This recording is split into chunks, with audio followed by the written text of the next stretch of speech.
चारधाम यात्रा के विधिवत संचालन को लेकर भले ही बड़ी बड़ी बातें की जा रही हो, मगर सच्चाई ये है कि यात्रा शुरू होने के 10 दिन के भीतर ही कई यात्रियों की मौत हो चुकी है। सिर्फ केदारनाथ धाम में ही 11 यात्रियों की जान चली गई, जिससे यात्रियों के संचालन पर अब सवाल उठ रहे हैं।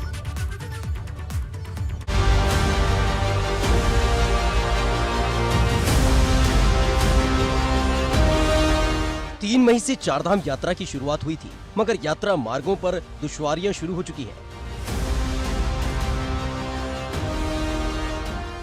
चारधाम यात्रा पर श्रद्धालुओं की मौत का आंकड़ा लगातार बढ़ रहा है। बुजुर्गों पर भारी पड़ रही यात्रा। यात्रा मार्गों की चढ़ाई बुजुर्गों पर भारी। सबसे ज्यादा परेशानी 60 साल या उससे ज्यादा उम्र के लोगों के सामने है।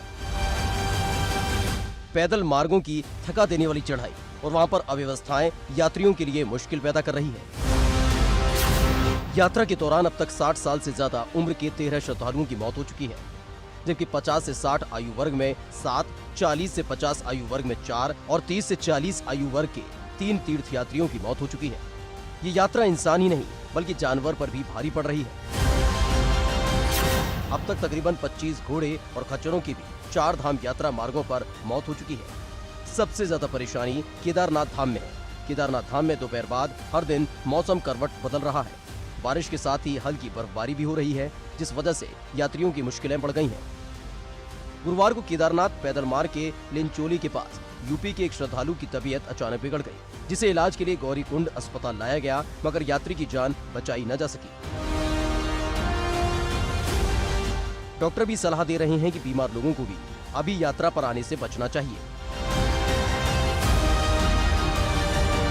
पहले जो यात्रा पे आ रहा है वो एडवाइस अपने चिकित्सक की ले ले। अगर उसको पहले से कोई बीमारी है या कोई समस्या है तो उसके हिसाब से फिर वो अपनी यात्रा प्लान करे। केदारनाथ धाम की यात्रा करने वाले तीर्थ यात्रियों को सबसे ज्यादा सावधान रहने की जरूरत है। हाई एल्टीट्यूड पर आने से ऑक्सीजन की दिक्कत आने लगती है, जिस वजह से हार्ट अटैक का खतरा रहता है। एबीपी गंगा के लिए देहरादून से पंकज राणा के साथ रुद्रप्रयाग से रोहित डिमरी की रिपोर्ट।